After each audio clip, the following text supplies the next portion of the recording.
मंचस्थ महानुभाव संतगण के चरणों में वंदन। माननीय गुरु जी ने जो कार्य राजीव दीक्षित जी का धरातल पे उतारा है, उनके लिए उनको कोटि कोटि वंदन।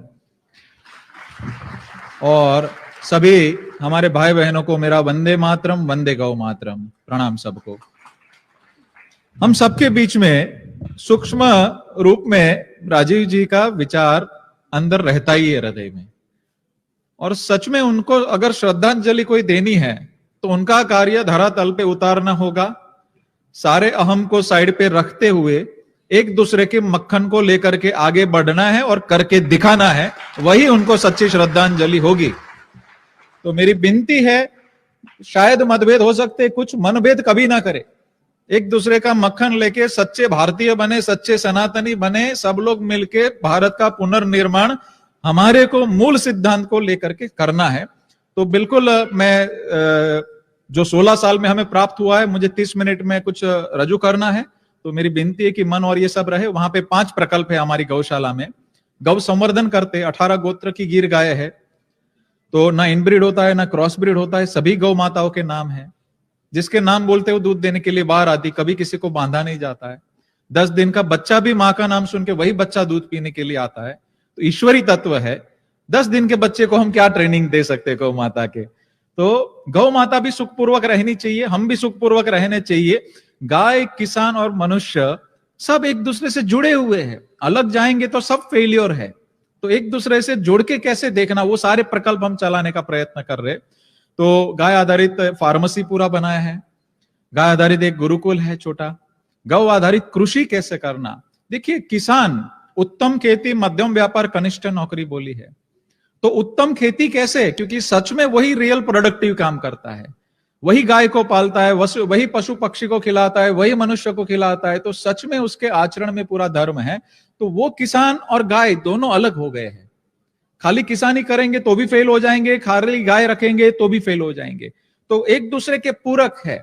और सिर्फ दूध को नजर में रखा ना, तब से वो सब सारी दिक्कतें गाय माता की शुरू हो गई है कि दूध ऊंचा नीचा होता है, सबकी नजर ऊंची नीची होती है।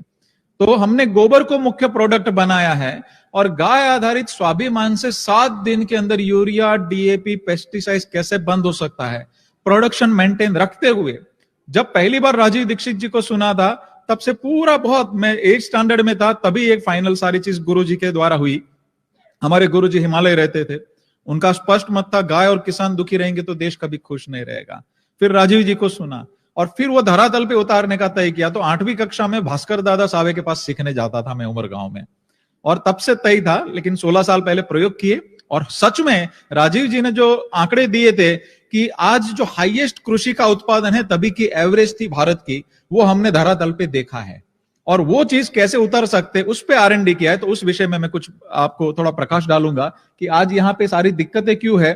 तो देखिए, घर घर में रोग है। मैं 6 महीने पहले जूनागढ़ के पास अजाब गांव है गुजरात के, वहां पे एक शिविर के लेने गया। 350 कैंसर के पेशेंट एक गांव में हैं।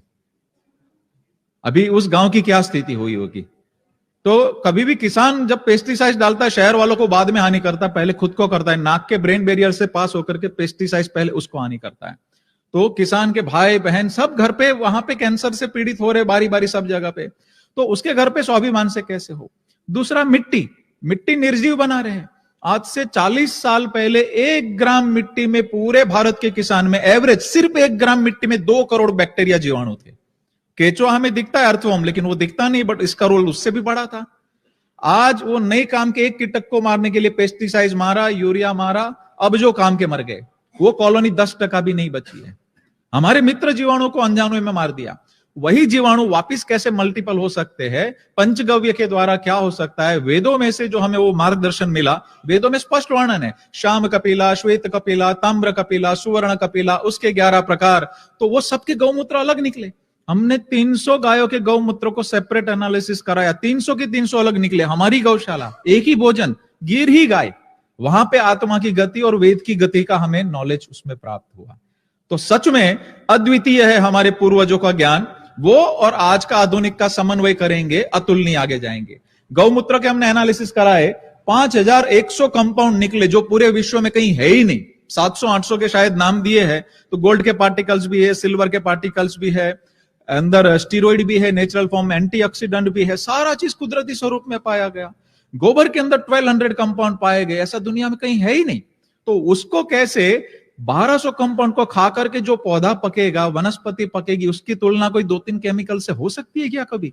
तो कभी नहीं हो सकती है। तो उसको कैसे सूप अच्छे स्वरूप में मिले, उस टेक्नोलॉजी पे हम काम कर रहे थे। तो बिल्कुल गाय माता ने हमको दिए ये सारे कुछ पॉइजन के जो असर हो रहे हैं, एंडोसल्फेन से लेकर के जो पेस्टिसाइड छिड़कते, उसके कुछ फोटोज है, आप देख सकते हैं। विकलांग बच्चे पैदा होना शुरू हो चुके हैं काफी जगह पे पेस्टिसाइड की वजह से।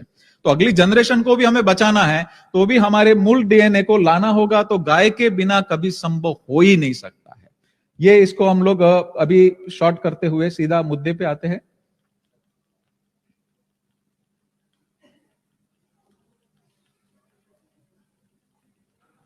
ये सभी अलग अलग कैंसर से जो पीड़ित है लोग, उनकी ये सारे कुछ फोटोज थे, लेकिन मैं थोड़ा स्पीड करता हूं। भगत सिंह भाई,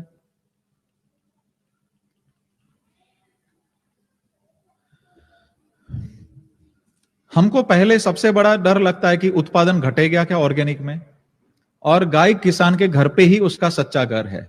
गौशाला आपातकालीन धर्म है, पिंजरापोल आपातकालीन धर्म पे है। तो गौशाला में कैसे गाय पलेगी, उसके मैं कुछ डेमो दिखाता हूं। ये देखिए, हमारे वहां पे एक बाजू बच्चा 2 आंचल पीता है, एक बाजू में हम 2 आंचल लेते हैं। ये 8.5 महीने का बच्चा दूध पी रहा है, उसका साइज देखिए जरा। जब 2 आंचल बच्चे को दूध मिलता है तो इस प्रकार का विकास होता है। तो वो डिटेलिंग हम आपको कभी भविष्य में समय है तब बताएंगे। ये हमने घास उगाया है, सिर्फ 9 एकड़ में से 5 टन चारा हर रोज काट रहे, 5000 किलो पर डे। तो वर्ल्ड का हाईएस्ट प्रोडक्शन इसी घास में 6 से 7%, 9% मैक्सिमम प्रोटीन था। लेकिन गौ कृपा अमृतम हमने जो पंचगव्य में से तैयार किया है, जो आपको यहां से निःशुल्क प्राप्त होगा, वो प्रोटीन पहुंचा दिया 14%। फिर शुगर कंटेंट 2.5% थे, वो 5.5 चले गए। तो चाफ कटिंग नहीं करना पड़ रहा है, मिठास बढ़ गई, गाय का स्वास्थ्य अच्छा रह रहा है। हम 1.25 साल से सूखा दिया ही नहीं है, पूरा हरे पे और स्वास्थ्य अच्छा हो गया। तो ये 50 पैसे किलो पड़ता है, सूखा 16 रुपए किलो पड़ता है, 15 रुपए के, ये 50 पैसे, और किसान खुद काटेगा 25 पैसे किलो पड़ता है। तो बहुत सरलता से बाउंड्री पे आपने घास लगा दिए, तो घास काट के गाय को खिलाया, गोबर निकला, वो मुख्य प्रोडक्ट खेत में उपयोग करिए, बहुत सरलता से होता है। ये देखिए, गुरुकुल के बच्चों ने पालक उगाया है, हमारे गुरुकुल के बच्चों ने। अभी पालक का ये साइज आपने कभी देखा है क्या? हाँ, 8 से 15 साल के बच्चों ने उगाया है। देखिए, पालक एक नहीं, पूरा लॉट ऐसा है। इतना बड़ा होने के बावजूद भी फाइबरस नहीं है, ज्यूसी है, एकदम रस वाला है, और अंदर गुणवत्ता भी अलग बन चुकी है। पालक के बीज की डंठल जनरली आधे फीट की होती है, 1 फीट की होती है। पहली सीजन में 3 फीट हो गई, फिर 5 फीट, फिर 7 फीट। तो उसके बीज का डीएनए को भी वापस लेकर के आ रहा है। ये देसी बीज है पालक का, और कितना भी हाइब्रिड से हम ज्यादा प्रोडक्शन ले रहे देसी के अंदर। तो जो भी देसी बीज अच्छे हैं, जिसका प्रोडक्शन अच्छा है, बिल्कुल हम ये उपलब्ध भविष्य में कराएंगे। ये देखिए, गन्ना है, जूनागढ़ के नजदीक है गांव, वहां पे ये गन्ना है। उसका साइज देखिए, फर्स्ट सीजन के अंदर 30% उत्पादन बढ़ गया और 80% खर्चा बच गया। ये गन्ना है गिर सोमनाथ के साइड का, जहां 35 टन गन्ना का उत्पादन आता था, वहां फर्स्ट सीजन में 90 टन गन्ना का उत्पादन केमिकल से डबल लिया। तो केमिकल जितना तुरंत हम 7 दिन में बंद करके मेंटेन कर सकते हैं, केमिकल से भी 3 गुना वाला प्रोटोकॉल भी जो राजीव जी ने बताया था, वो हमने धरातल पे उतारा है और कुछ प्रयोग किए हैं। तो सरल 5 चरणों में पूरी कृषि है। अगर मुझे वो कोडलेस मिल सकता है तो अगर ट्राई कीजिएगा। देखिए, पहला चरण है, 1 लीटर की बोतल आपको यहां फ्री मिलेगी, निःशुल्क उपलब्ध होगी। और हेलो, 1 लीटर की बोतल निःशुल्क मिलेगी। वो 200 लीटर पानी में डालनी है, 2 किलो देशी गाय की छाछ डालनी है, 2-3 दिन पुरानी चलेगी, उससे पुरानी नहीं। सिर्फ 2 किलो गुड़ का पानी बना के डालना है और 1 मिनट हिलाना है, सिर्फ हफ्ते के लिए, उसके बाद में हिलाने की जरूरत नहीं है। 1 हफ्ते में 1 का 200 बन जाएगा। उपयोग करते करते 10 लीटर हो गया, वापिस पानी डालो, वापिस छाछ डालो, वापिस गुड़ डालो, वापिस 200। मैंने आपको दिया, आपने 200 बना के 1 लीटर आपको दिया, आपने भी सेम प्रोसेस किया, आपके घर पे भी 200 बन जाएगा। तो सादी भाषा में बोलूं तो जामन हो गया। जामन कभी खत्म होगा क्या? हजारों साल आपके घर पे बन सकता है ना। तो बिल्कुल आज तक जितने भी बैक्टीरिया एनालिसिस वर्ल्ड में हुए हैं, सब कंटामिनेशन हो जाते हैं, सब आगे बिगड़ जाते हैं। इसको आप 1 हफ्ते के बाद उपयोग करिए, महीने के बाद करिए, 6 महीने के बाद करिए, 1 साल के बाद करिए, खराब नहीं होता है। 1% से ज्यादा शत्रु जीवाणु कभी बढ़ते ही नहीं है। मित्र जीवाणु 99% बढ़ते हैं। यही पंचगव्य और 21 औषधियों में से आइसोलेट किए हुए ईश्वरीय आशीर्वाद है, इसीलिए नाम इसका गौ कृपा रखा हुआ है। ना हमारा है ना हमारी संस्था का है। तो बिल्कुल ये आपके घर पे बनेगा, खराब नहीं होगा। कलर बदलेगा, साल में 3-4 बार बदलेगा, हरा होगा, लाल होगा, काला होगा, लेकिन गुण नहीं बदलेगा, तो खराब समझ के निकालना नहीं। सुगंध बदलेगी, गुण नहीं बदलेगा, तो खराब समझ के निकालना नहीं। और देशी गाय की ही छाछ, विदेशी गाय की छाछ के बैक्टीरिया अलग होते हैं, भैंस के अलग होते हैं। डेयरी का दही खट्टा नहीं होगा, वो अलग कल्चर से दही बनता है। तो जब भी मैं देशी गाय का उल्लेख घड़ी घड़ी करना मैं नहीं बोलूंगा, आपको जब भी छाछ या गोबर में सुनाई दो तो देशी गाय का ही समझना, क्योंकि विदेशी गाय के अंदर ये सारे कंपाउंड नहीं है। ये हो गया पहला चरण। ये दूसरा चरण कि ये कैसे उपयोग करना है।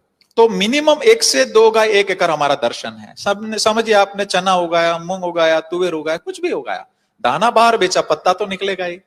तो 1 एकड़ में से कम 2 गाय खाए उतना पत्ता निकलता है। और बाउंड्री पे मोरिंगा और इस घास को लगा दीजिए और वो घास खिला के गाय को खिलाइए। गोबर 2 गाय का, बड़ी गाय का कम से कम 10 टन मिलेगा, वो फ्री में मिला। गोबर ही मुख्य प्रोडक्ट है, दूध इसमें बाई प्रोडक्ट बना देना है। तो गोबर जो 10 टन निकला और 10,000 लीटर गौमूत्र निकला, उसको 2 फीट ऊंचा 2 फीट चौड़ा लंबा लाइन करना है और 100 लीटर वो गौकृपा अमृतम बैक्टीरिया छिड़क देना है। उसके अंदर 100 से ज्यादा बैक्टीरिया जीनस है, उसके अंदर कंपोस्ट करने वाले 10 से ज्यादा बैक्टीरिया है। सिर्फ 60 दिन में वर्मी कंपोस्ट से अच्छा खाद बन जाएगी। और वर्मी कंपोस्ट बनाने के लिए 1500 रुपए किलो खर्चा होता है टन के ऊपर, ये सिर्फ 30 रुपए में हो जाएगा और उससे गुणवत्ता वाला होता है और ठंडी प्रोसेस में बनेगा। ये देखो, कोई नेट के नीचे या पेड़ के नीचे बनाना है, कोई गड्ढा नहीं करना है, कोई कंस्ट्रक्शन नहीं करना है, बहुत सिंपल बन गया ये सारा चीज। और ये खाद ठंडी प्रोसेस में बनेगा। देखो, आपके वहां बड़ा घास का ढेर होगा या खाद का ढेर होगा, अंदर हाथ डालेंगे गर्म लगता है कि नहीं? तो वो 1200 कंपाउंड उसमें से उड़ जाते हैं। जैसे ही आपने दूध को गर्म किया, विटामिन B12 0 हो जाता है, बहुत सारे कंपाउंड उड़ जाते हैं।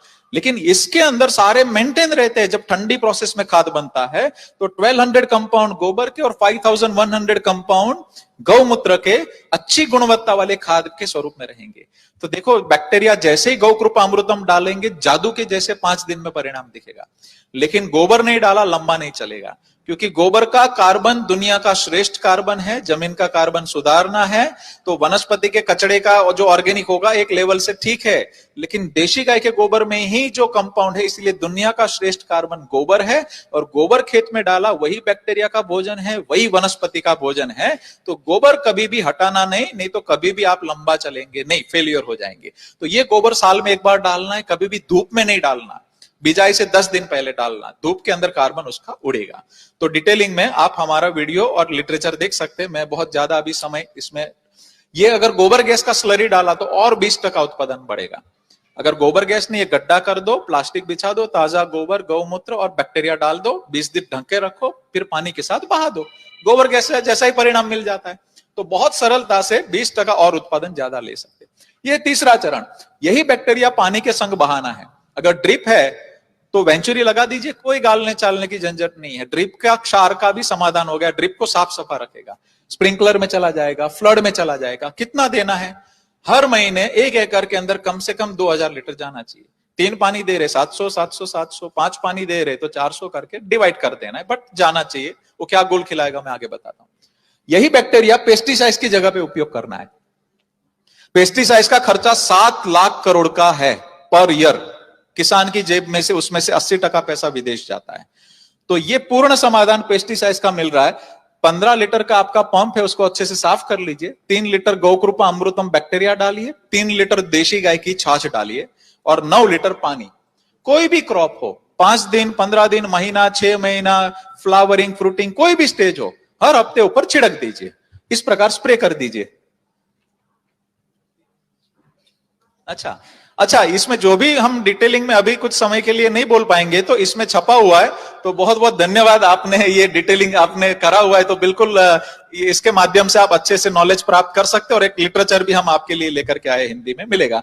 तो यही बैक्टीरिया के अंदर 10 बैक्टीरिया ऐसे जो अपने शरीर में से ऐसा एंजाइम छोड़ते हैं कि नहीं काम के कीटक फंगस दूर भाग जाते हैं।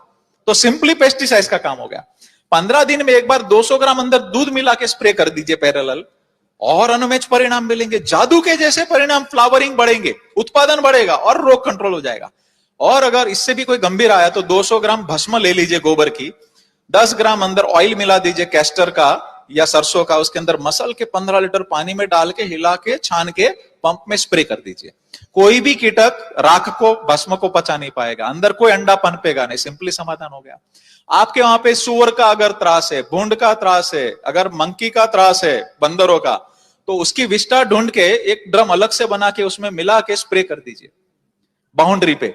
तो कोई भी पशु को अपनी विष्ठा की गंध पसंद नहीं, सिंपली वो दूर भी चले जाएंगे, मारना भी नहीं पड़ेगा और समाधान भी हो जाता है, और हजारों लोग उसका लाभ ले रहे हैं। उससे भी कोई गंभीर आया तो ये है, लेकिन वो डिटेलिंग आगे आप देखेंगे। देखिए मैं बोल रहा हूं 7 दिन में यूरिया पेस्टिसाइड बंद हो जाएगा, कैसे? तो यूरिया क्या है? नाइट्रोजन है, हवा में 78% नाइट्रोजन है, वो दाने के स्वरूप में लेकर के वो डालते हैं। उसका 3 लाख करोड़ से ज्यादा का खर्चा है हर साल। इसके अंदर 24 बैक्टीरिया वो है जो हमने खेत में गोबर डाला वो खाकर डायरेक्ट हवा में से नाइट्रोजन दे देगा, और उतनी स्पीड में देगा कि जितनी स्पीड में यूरिया डाला और परिणाम मिला। भले आपने 30 साल से यूरिया डाला हो, ये 7 दिन के अंदर ही आपका यूरिया बंद कर देगा और प्रोडक्शन मेंटेन रखेगा। तो ये आपके घर पे बनेगा, बाकी नहीं तो बाहर राइजोबियम वगैरह बैक्टीरिया मिलते, 1-1 लीटर का 150 चुकाना पड़ेगा, घर पे बनेगा नहीं। इसके अंदर 24 बैक्टीरिया कंटिन्यू नाइट्रोजन फिक्स का काम करेंगे। इसी प्रकार ये फास्फोरस का बैक्टीरिया उपलब्ध कराएगा, मतलब डीएपी का खर्चा भी आपका 0, तो डीएपी भी डालने की जरूरत नहीं है। ये पोटाश की उपलब्धि कराता है, और ये स्पिगोमोनास है, पौधे के स्ट्रेस को भी, तनाव को भी कम करने वाला का बैक्टीरिया जिनस है। तो ये तो एक बहुत बड़ा नया संशोधन होने जा रहा है। आपने 2 दिन खाना नहीं खाया, पानी नहीं पिया, स्ट्रेस आ जाएगा, गाय को भी आ जाएगा, ऐसे वनस्पति को भी आता है विपरीत वातावरण में। तो ये उसके तनाव को भी कम करने वाला स्पिगोमोनास काम करता है।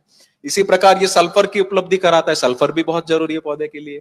इसी प्रकार ये कंपोस्ट करने वाले सारे बैक्टीरिया की रेंज है।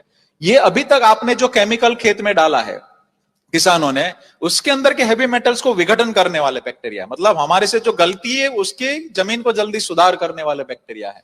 उसी प्रकार ये हाइड्रो यौगिक का अपघटन करने वाले बैक्टीरिया है। ये पेस्टिसाइड्स का जो मैंने बताया, खुद के शरीर में से एंजाइम छोड़ने वाले बैक्टीरिया है। ये मिट्टी बदलने वाले बैक्टीरिया है। हमारी कौन सी भी खेत में मिट्टी आप ऐसे मुट्ठी भर के ले सकते हो। तो जो बड़े बड़े ट्रैक्टर से इतने बड़े बड़े गट्ठे निकलते नहीं टूटते, हमारे वहां मुट्ठी में से आप मिट्टी ले सकते हो। तो पोरस मिट्टी होना, गुणवत्ता वाली मिट्टी होना, वो बहुत जरूरी है। वो सिंपली ये बैक्टीरिया कर देता है, और ये बहुत इंपॉर्टेंट है, ग्रोथ प्रोमोटिंग बैक्टीरिया। आपने खेत में गोबर डाला, लेकिन वनस्पति डायरेक्ट खा सकती है क्या? तो नहीं खा सकती है। ये बैक्टीरिया नीचे जब भी आपने बहाया, नीचे जाके कॉलोनी बनाएंगे। वो गोबर के अंदर रसोई घर का काम करके उसके माइक्रो न्यूट्रिशन पौधे को अवेलेबल स्वरूप में, लभ्य स्वरूप में कराएंगे।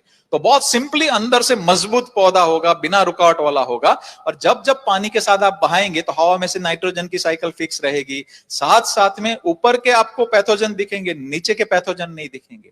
तो नीचे के पैथोजन को सप्रेस फॉर्म में डाल के अच्छी गुणवत्ता का क्रॉप पहले दिन से वो मेंटेन रखता है। तो ये गुणवत्ता इसमें मिलेगी। मैं बोल रहा हूं गोबर को ये खिलाता है, हवा में बात नहीं कर सकते ना। देखिए हमने सेम गोबर डाला है सब प्लॉट के अंदर, सेम बीज डाला है, लेकिन किसी में बैक्टीरिया अप्लाई ऊपर नीचे किया है, किसी में नहीं किया है, किसी में फॉइलर किया है। फर्क दिखता है आपको? उसी प्रकार मुझे अंधा अनुकरण नहीं करना है आपको। आपको छोटा वैज्ञानिक आपके खेत का बनना है। आपके द्वारा गांव गांव में सुधार लाना है। उन किसानों को आधी रात में बदलने के लिए मत बोलिए, क्योंकि उनकी मिस्टेक से भी कोई स्टेप मिस हो गया, लॉस उसका जाएगा। उनको एक क्यारी करने के लिए बोलिए, छोटा लेकिन सटीक करना, परिणाम दिखेगा, फिर उनको बोलना नहीं पड़ेगा पूरा करो। मैं बहुत सोच समझ के बोल रहा हूं। पिछले 4 सालों में हमने 450 शिविर करीब 22 राज्यों में, और 65 क्रॉप, 10 प्रकार की मिट्टी, कोई भी टीडीएस, 7 लाख किसान अभी उपयोग कर रहे हैं। और गाय आदिवासी गोबर के लिए लेकर के आ रहा है। अभी ये इंटर क्रॉप, ये आदिवासी का खेत है, एक दल और द्विदल दोनों एक दूसरे के पूरक है, बहुत सरलता से हो जाता है। ये आदिवासी का गन्ना है, उसका हाइट देखिए जरा। गुजरात के आदिवासी है बंधु, उन्होंने मैंगो पकाया जो 1.25 किलो, आधे किलो का मैंगो होता था, जो राजापुरी करके जो आम होता है, वो 1.25 किलो का एक आम हो गया। वो 5 एकड़ में 15 गाय गोबर के लिए वो आदिवासी बंधु लेके आ गए। और वो एक आदिवासी बंधु ने 2000 आदिवासी बंधु को सिखा दिया, और नजदीक यूनिवर्सिटी वाले उनके क्रॉप देखने अभी जा रहे हैं। अभी ये काम हमको करके दिखाना पड़ेगा कि जमीन पे कैसे गोबर के द्वारा क्रांति लाई जा सकती है। ये सारे सिस्टम हमें देखना है। ये बाउंड्री पे आप मोरिंगा लगाना है, ड्रम स्टिक, उसके पत्ते और डालियां गाय को काट के खिलाइए। आपको माइक्रो न्यूट्रिशन मिनरल्स अलग से नहीं देने पड़ेंगे, दाना आप आधा तक रिड्यूस कर सकते हैं, गाय का चमड़ी का चमक बदल जाएगा, इनफर्टिलिटी के समाधान हो जाएंगे, मस्टेटाइज के रोग नहीं आएंगे। आप खाएंगे, आपको भी बहुत माइक्रो न्यूट्रिशन विटामिन मिलेगा, घुटनों के दर्द में राहत मिलेगा। तो ये ऐसे अच्छे अच्छे पौधे का हमने पूरा लिस्ट बनाया हुआ है, वो आप बिल्कुल हमारे उधर से आप प्राप्त कर सकते हैं। ये केचुआ 10 दिन के अंदर देसी केचुआ पैदा हो जाएगा, भले 30 साल से आपने खेत में नहीं देखा हो। ऊपर से लेके 20 फुट नीचे जाने वाली वैरायटी पैदा होती है। अभी जल स्तर पूरे दुनिया में नीचे जा रहा है, क्यों? जमीन कठिन हो गई, केमिकल आया, पानी आया, बारिश का टिप के चला गया, वाटर लेवल नीचे जा रहा है। ये 1000 केचुए को अच्छा वातावरण मिलता है तो एक साल में 8.25 लाख बनते हैं। ऊपर नीचे वो और बैक्टीरिया पूरा जमीन एक साल में पोरस बना देते हैं, बारिश का बूंद बूंद नीचे उतर जाता है, अपने आप वाटर लेवल ऊपर आएगा। पूरी दुनिया का जल स्तर का समाधान भी गाय माता ने इसके द्वारा दिया हुआ है। ये मधुमक्खियां बढ़ जाती है तो पॉलिनेशन का काम अच्छा होगा, 800 प्रकार की मधुमक्खियां पॉलिनेशन का काम करती तो उत्पादन बढ़ जाएगा। तो गाय माता आने से केचुआ बढ़ गया, बैक्टीरिया बढ़ गया, मधुमक्खियां बढ़ गई, चिड़िया बढ़ गई, अपने आप पूरी प्रकृति एक्टिव हो जाती है।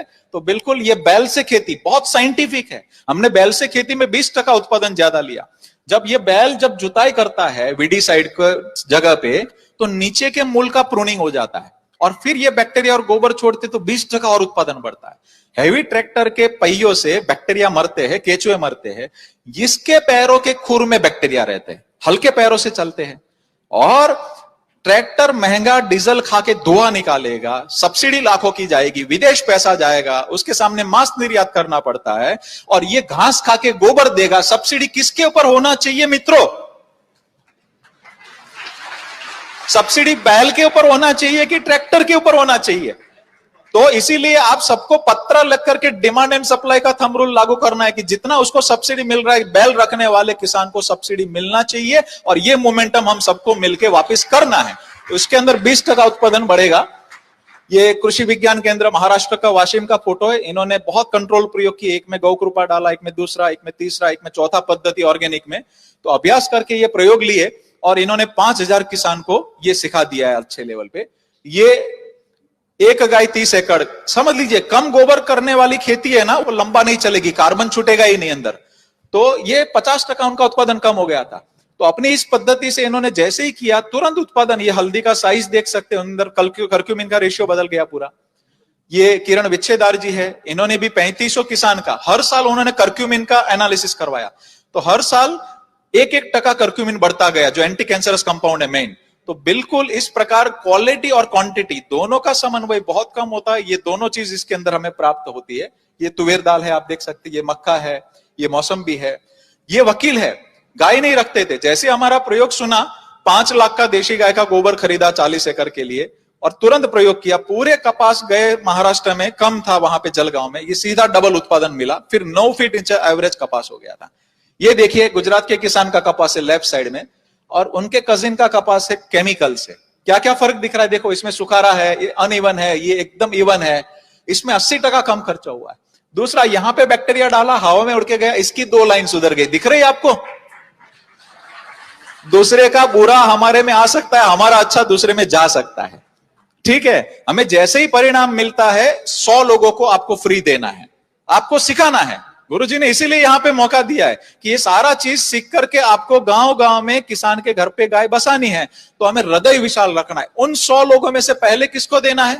जो आपको सबसे नहीं पसंद है उस व्यक्ति को देना है। ठीक है, हृदय विशाल करना है, किसान की मदद करके देश को खड़ा करना है। विशाल हृदय रख के केंद्र में गाय माता, प्रकृति माता और सनातन परंपरा होनी चाहिए। अपने आप विश्व गुरु बनने को समय नहीं जाएगा। एक दूसरे का टांग नहीं खींचना, एक दूसरे का मक्खन लेके आगे बढ़ना है। तो ये मेरी विनती है, सब लोग मिलके चलेंगे। ये महाराष्ट्र के दूसरे कपास है। ये शिव प्रसाद कोरे जी, 325 कत्ल खाने हुई गई गाय को बचा के सिर्फ गोबर से ये उन्होंने तुवेर दाल उगाई। उसका आप लश देखिए, सीधा डबल उत्पादन फर्स्ट सीजन में लिया हुआ है। और केचुए से 10 गुना ज्यादा जिंक इन्होंने ज्यादा बैक्टीरिया गोबर में डाला, तो बहुत रिच खाद हो गया। तो बहुत सिंपली इसके सारे डेटा हमारे पास केमिकल एनालिसिस के डेटा है, तो बिल्कुल वो भी जिनको चाहिए वो आराम से देख सकते हैं। नेपियर, केला, भिंडी, ये कर्नाटक के हाईकोर्ट के जज साहब है, इन्होंने वाटरमेलन के अंदर 2 से 2.5 किलो के आते थे, जैसे अप्लाई किया 9 किलो के तरबूज हो गए। तो उन्होंने 1,000 केला किसान की हमारी शिविर करी थी। ये धनिया, मेथी, ये अमरीश जी पाटिल है, बहुत ही इंपॉर्टेंट व्यक्ति है, क्योंकि जब मैं जाता तो हर बार पूरा शिविर अटेंड करते थे, 5 बार गया 5 बार करते थे, एक शब्द बोलते नया मिलता है। मैंने ऐसा क्या हुआ है आपके साथ? बोले मैं अनार की खेती करता हूं, दाड़िम की, पोमोग्रेनेट की। 1.5 लाख का पेस्टिसाइड 1 एकड़ के पीछे जाता है पोमोग्रेनेट में, जिसको अच्छा उत्पादन लेना। 21 प्रकार के पेस्टिसाइड लगते हैं उसके अंदर। जैसे ही डाला पेस्टिसाइड 0 हो गया। और पोमोग्रेनेट का टोटल खर्चा निकाल के उनका, आप पोमोग्रेनेट देखिए क्या प्रोडक्शन है और क्या कलर है? उनका पूरा खर्चा निकाल के 1 एकड़ से वो 6 लाख रुपया कमा रहे अमरीश जी, और उन्होंने एफपीओ बना दिया और प्यार से गाय लेकर के पूरा मोमेंटम चल रहे। ये सुनील जी है, राजीव दीक्षित जी के बहुत अच्छे फॉलोवर है, गुलबर्गा कर्नाटक। उनका पपीता देख सकते हैं, उनका गन्ना। हमने एक और प्रयोग किया कि भारत में 80% किसान 2.5 एकड़ से छोटे हैं। शहर में जाएंगे तो नौकरी नहीं है, 2.5 एकड़ में 80% केमिकल के अंदर जाता है, तो हम कैसे बोलेंगे उसको सेवा कर? तो वही 2.5 एकड़ में से 5-7 एकड़ का उत्पादन लेना है तो क्या करना? तो राजीव जी का शब्द याद आया कि आज का हाईएस्ट उत्पादन तभी की एवरेज थी 200 साल पहले। तो तभी का 110 टन गन्ने का उत्पादन का मुझे याद आई, उनका शब्द 110 टन गन्ने का बोला था 1 एकड़ के अंदर। आज जो 35 एकड़ है पूरे भारत में। तो हमने क्या किया कि 2 गाय 1 एकड़ की जगह पे 6 गाय 1 एकड़ का गोबर डलवाया, 30 टन गोबर डलवाया और 3 गुना बैक्टीरिया अप्लाई करवाया। क्योंकि उस समय का मैंने एनालिसिस किया तो जमीनें कम थी, जंगले बहुत थे, गाय माता बड़ी संख्या में थी, मनुष्य कम थे, तो गोबर बड़ी मात्रा में पड़ता था। तो हमने डलवाया। तो पहली सीजन में 35 टन गन्ना की जगह पे सीधा इनको 110 टन गन्ना मिल गया। राजीव जी की बात हमें पहली सीजन में दिखाई दी। और सिर्फ गन्ना का उत्पादन नहीं बढ़ा है, गुड़ का टकावारी भी बढ़ गया है। तो क्वालिटी और क्वांटिटी दोनों चीज मिला। और यहां पे जो वो हमारी शिविर में आए थे तो वहां पे डेप्यूटी कलेक्टर, वाइस चांसलर कृषि के और वहां के एमएलए तीनों थे। 20 दिन में इनके खेत पे देखने गए और उन्होंने देख के बोला कि नहीं, आश्चर्य है। और बिल्कुल सुनील जी अभी सबको सिखा रहे हैं, इसी प्रकार आपको ये सीख के प्रयोग करना है और आपके आजू बाजू के गांव के किसानों को जाकर के प्रशिक्षित करके उनके घर पे सुखाकारी गाय आधारित लेकर के आनी है। और 2 एकड़ में से 7 एकड़ वाला उत्पादन भारत में वापिस लाना है। पहले घी एक्सपोर्ट होता था, मरी मसाले एक्सपोर्ट होते थे, गुड़ एक्सपोर्ट होता था, कापड़ एक्सपोर्ट होता था, शुभ लक्ष्मी आती थी, 33% इकोनॉमी थी हमारी। आज हम मांस निर्यात करके पैसे आ रहे, वो कौन सा शुभ लक्ष्मी हम कह सकते हैं? विकास जरूरी है, कोई डाउट नहीं है, लेकिन सात्विक तरीके से किया गया विकास भारतीय परंपरा है और वो गाय के बिना संभव नहीं। और किसान के द्वारा हम लोग ये सात्विक विकास लाने के लिए मेहनत करेंगे। और मैं बहुत धन्यवाद कहूंगा आपका कि आपने सभी शिष्यगणों को साथ में हमें मौका दिया ताकि ये सब चीज गांव के बीच में पहुंचे कि वापस प्रोडक्शन लाया जा सकता है और गाय आधारित ही संभव है। ये आप देख सकते हैं, अलग अलग वो खुद शिविर ले रहे इस प्रकार मिर्ची के अंदर। और ये भारत के किसान का सबसे नंबर 1 अवार्ड इसको इस बार मिला है। वो 4 साल से अपना गौ कृपा अमृतम वापर रहे। ये आर के सिन्हा साहब लेटस, ब्रोकली, एक्सोटिक वेजिटेबल में 25 क्रॉप में देहरादून परिणाम ले रहे। तो बंगाल से लेकर के सब जगह पे परिणाम अपने को मिल रहे। ये गेहूं है, देखिए ये शिक्षक इन्होंने लेफ्ट में डाला है, राइट में नहीं डाला है, तो सीधा डिफरेंस आप देख सकते हैं घास के अंदर। ये आनंद कृषि यूनिवर्सिटी के बंधु है, उन्होंने 3 क्रॉप पे परिणाम लिया। ये यूपी के अंदर गन्ने में है, ये नारियल के अंदर है। यहाँ 20 किलो की केले की लूम आती थी, वो 52 से 58 किलो तक सेलाइन लैंड के अंदर पहुंचाई है केले की लूम, ठीक है। और ये मिर्ची के अंदर जो कुकड़वा आता है, पूरा रिवाई होके इतना मिर्ची बैठा हुआ है। 1500 टीडीएस के प्लस में आम का पेड़ नहीं होता है, 2000 टीडीएस में तो मुमकिन ही नहीं है।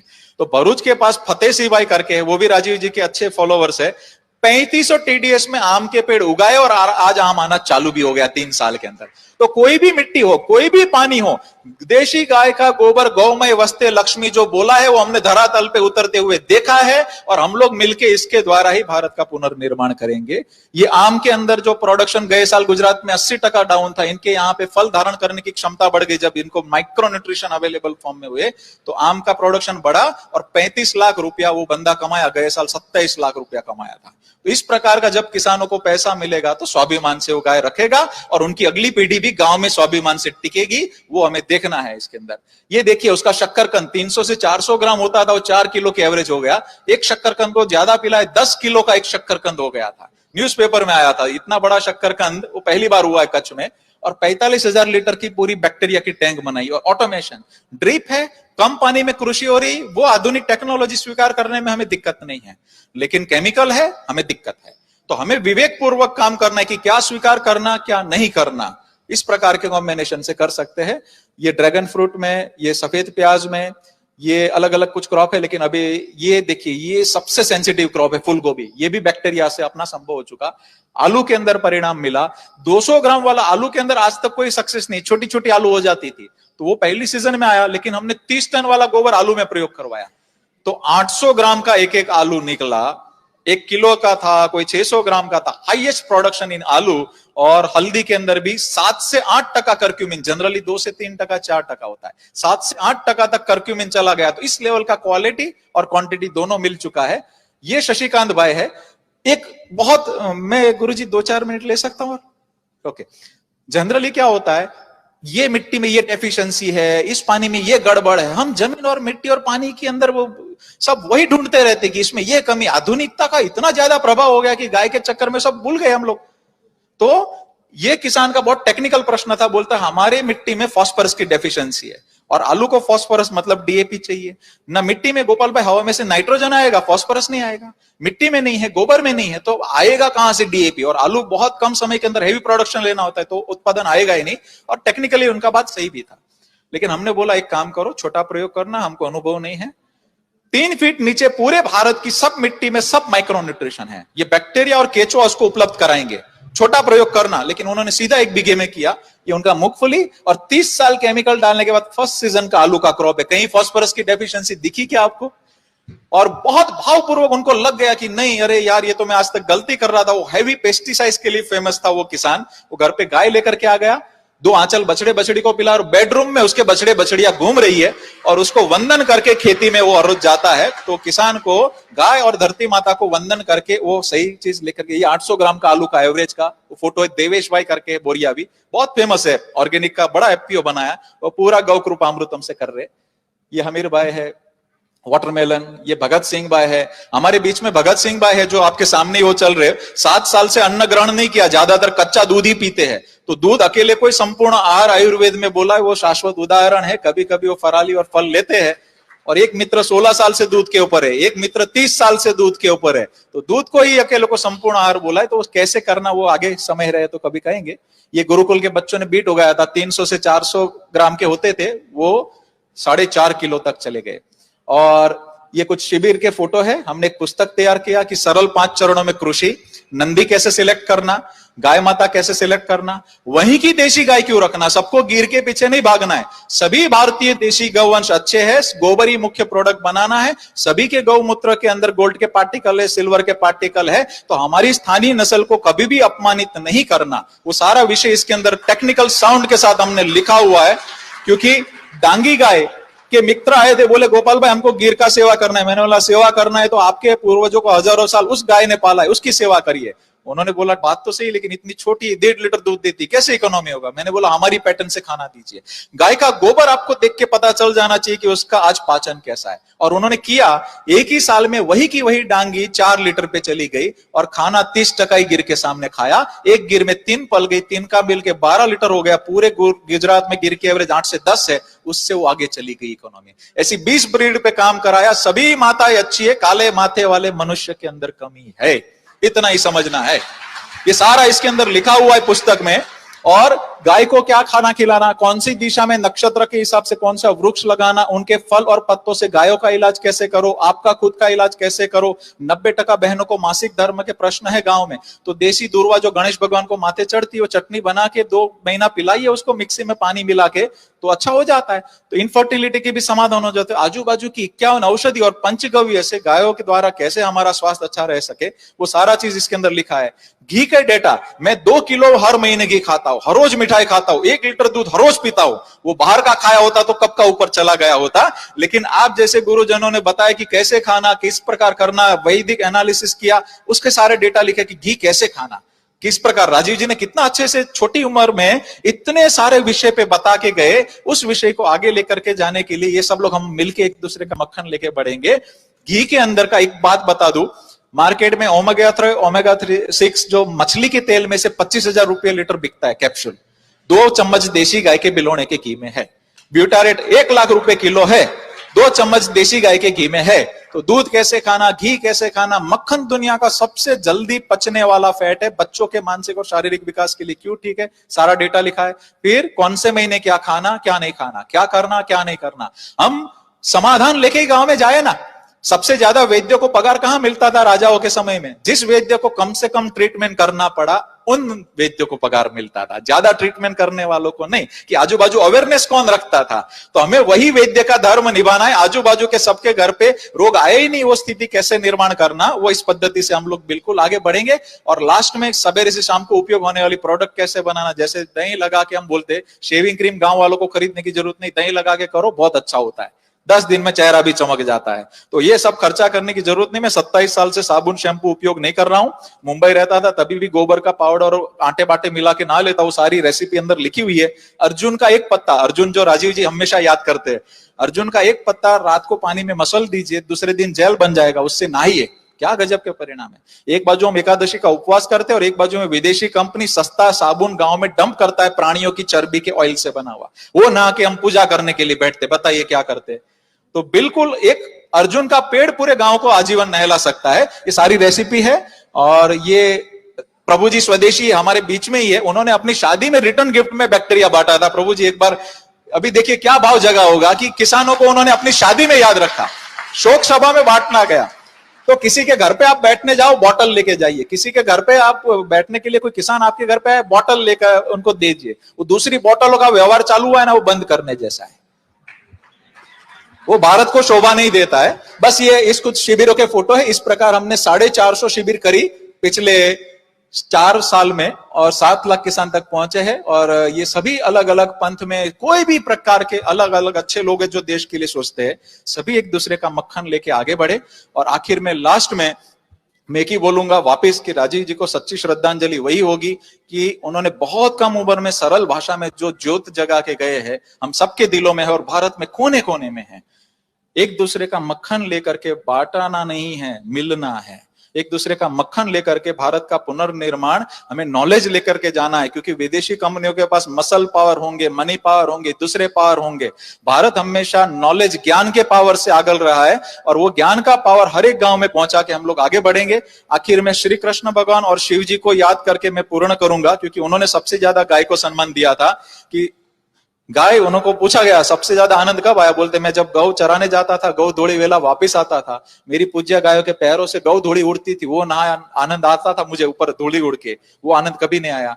अगर कृष्ण भगवान वो कह के गए शिव जी के हर एक मंदिर में नंदी होता है और वेदों ने बोला पूरे विश्व की माँ है, तो उसकी एक लाइन गुनगुना के मैं पूर्ण करता हूं। शायद इको हो सकता है तो इको एक बार कर दीजिए, सिर्फ आधे मिनट का है, चलेगा। हे नंद के लाला, जशोदा के ग्वाला, हे गिरधर ग्वाला, गोपियों का प्यारा, हे बंसी बजैया, हे गौ के चरैया, हे माखन चुरैया, हे नंद के लाला, हे राधे गोविंदा, हे राधे गोविंदा, हे राधे गोविंदा, हे राधे राधे गोविंद, हे राधे राधे गोविंद, हे राधे राधे गोविंद। जय शिव शंभो, जय शिव शंभो, जय शिव शंभो, शिव शिव शंभो, शिव शिव शंभो, शिव शिव शंभो। गावो हे गावो रे गावो,